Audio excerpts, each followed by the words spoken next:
जैसे हमने पहले जिक्र किया कि हमारे क्रिकेटर्स को सुनने वाले फैंस उनके दुनिया भर में मौजूद हैं। भारत से हमें एक मैसेज आया है #AskSalman पे सलमान, मेरी टीम शायद दिखा भी दे स्क्रीन पे आप लोगों को।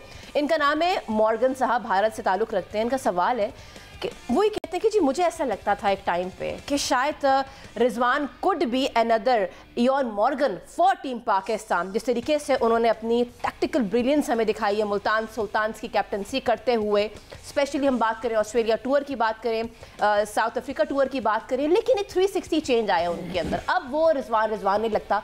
ये कैसे मुमकिन है कि वो फ़हीम अशरफ की इंक्लूजन को कबूल कर लेते, अपना कॉन्सेंट पेश करते जब सिलेक्शन हो रही थी, डिस्पाइट द फैक्ट उनके पास मोहम्मद इरफान खान न्याजी मौजूद थे, सुफियान वकीम मौजूद थे। ये वो रिजवान लग ही नहीं रहा है। वो आपकी इसमें रहनुमाई चाहते हैं। How would you shed a light on this Salman? देखिए,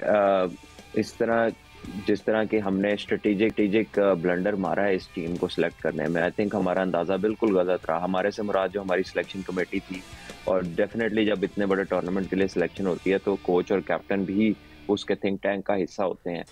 तो लोगों के लिए मुश्किल है, बिकॉज हमने हमेशा रिजवान की तारीफ की है एज कैप्टन। हमने मुल्तान सुल्तान में उसकी कप्तानी की मिसाल दी है, डोमेस्टिक में उसकी कप्तानी की मिसाल दी है। तो आपको समझ नहीं आता कि जब इस तरह के आप ब्लेटेंट ब्लंडर्स देखते हैं जिसमें आप स्पिनर नहीं रखते, आप 4 बंदे आते हैं जिन्होंने 2 साल से क्रिकेट नहीं खेली, आप ओपनर रेगुलर नहीं रखते, आप अपने बेस्ट प्लेयर की पोजीशन बदल देते हैं, आप साउथ शकील से ओपन करा देते हैं जो कि स्पेशलाइज स्पिनर को खेलने में करता है। तो जब आप इतनी चीजें देखते हैं जो कि पॉइंट आउट की जा सकती हैं इन टर्म्स ऑफ गलतियां, तो फिर आप कहते हैं कि यार ये तो बड़ा ब्रिलियंट कैप्टन था, ये इसने क्या सोचा है और इसको किसी ने गाइड नहीं किया। इसके साथ कौन था? इसके साथ पाकिस्तान के बड़े एक्सपीरियंस हेड कोच थे, और कौन था इसके साथ? 70 80 90 टेस्ट मैच खेले हुए सिलेक्टर थे इसके साथ। यार किसी के जहन में नहीं आई ये चीजें।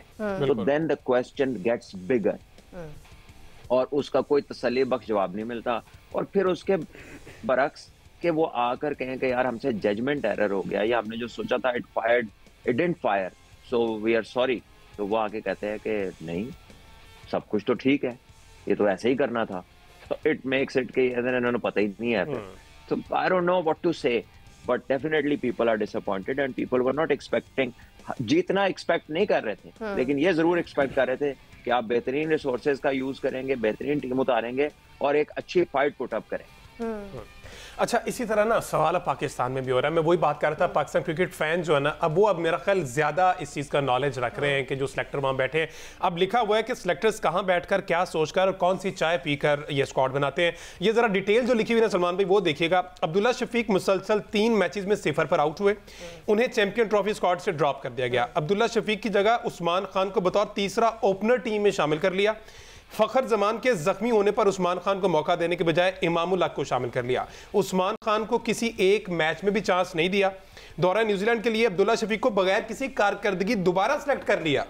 उसके बाद उस्मान खान को बगैर किसी कारकर्दगी ड्रॉप कर दिया। शादाब खान को किस परफॉर्मेंस पर टीम में दोबारा शामिल किया गया? फर्स्ट क्लास क्रिकेट की गुज़श्ता 15 इनिंग्स में शादाब ने 53 की एवरेज से सिर्फ 5 विकेटें हासिल की हैं। तो ये एक कॉमन मैन जो क्रिकेट की थोड़ी बहुत समझ बूझ रखता है, सलमान भी वो सवाल कर रहा है कि ऑन व्हाट बेसिस सिलेक्ट कर दिया जाता है और बगैर खिलाए ड्रॉप कर दिया जाता है। कोई ये साइकी, कोई ये मंतक आपको समझ आ जाए? मैं तो खुद इस चीज को समझना चाह रहा हूँ कि ये किस तरह हो रहा है, और अगर आपने कोई डिफरेंट सोच का मुजाहरा किया जो कि आम बंदे की समझ से बालातर है, तो आप फिर कम्युनिकेट करें, उसको कन्विंस करें, उसको समझाएं। इसके अंदर आप रीजनिंग करते हैं प्रेस के साथ तो ऑटोमेटिकली लोगों तक वो बात पहुंच जाती है। लेकिन हमारे इधर तो सवाल भी लगता है घर से याद करके आते हैं और आगे से जैसा भी जवाब मिल जाए वो फिर अगला ही सवाल करते हैं, वो काउंटर क्वेश्चन नहीं करते उसमें, या फिर इजाजत नहीं होती उन्हें करने की, या फिर उनको रोक दिया जाता है करने से। मुझे नहीं मालूम क्या होता है, लेकिन डेफिनेटली जो है ऐसा लगता है कि जो चोट हमें पिछले महीने लगी थी हम अगले महीने उसका इलाज करते हैं, जबकि नहीं लगी होती है।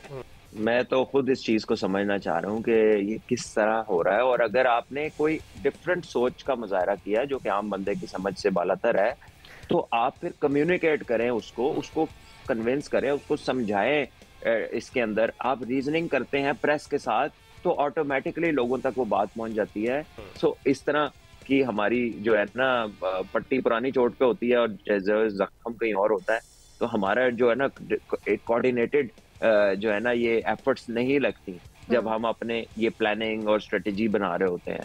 अनफॉर्चुनेट है। और फिर आपके जहन में सवाल उठता है कि यार की मसला की है कि जान के कर देने या आंदा ही नहीं। मुझे मैं आपसे सवाल पूछना चाहती हूँ। अच्छा, वो जो आपने हमजा ने अभी पॉइंट ऐड किया उसमें एक और बात ये भी ऐड कर लीजिए कि चैंपियंस ट्रॉफी से कबल जो प्रेस कॉन्फ्रेंस की थी आकिब जावेद ने उसमें उन्होंने कहा था कि फ़हीम अशरफ जो है वो हमारे प्लान का पहले से ही हिस्सा हैं।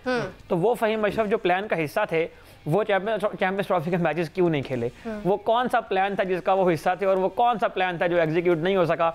वो अगर हमें नहीं, हम आम आदमी हैं, हमें नहीं समझ आ रहा, वो हमें आके समझा दें। दूसरी बात यह है कि शादाब खान के बारे में आपने बात की है, तो शादाब खान ने जो है वो कुछ रन्स बहरहाल बनाए हैं फर्स्ट क्लास में, तो हो सकता है कि उनको इस बुनियाद पर टीम में लाया जा रहा हो कि जो उन्हें बैटिंग की है वो बैटिंग आके उसके जौहर आके T20 में दिखा दें।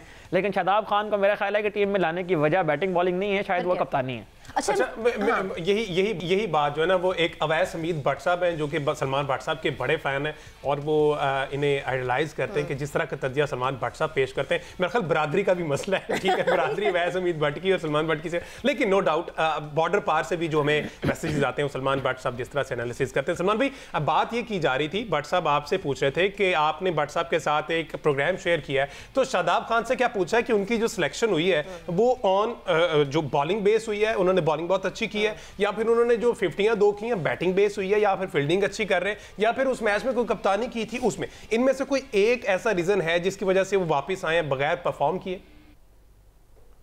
यार ये कलेक्टिव जो है ना आउटकम है इन सारी चीजों की जिनका आपने जिक्र किया। एक तो कलेक्टिव आउटकम है, दूसरा रीजनेबल इंटरनेशनल रीसेंट एक्सपीरियंस है, तीसरा ये है, सबसे बड़ा रीजन ये है कि आपके पास रिजर्व्स ही नहीं है, आपके पास रिसोर्सेज ही नहीं है जो रेडी टू हो वहां पर जाने के लिए।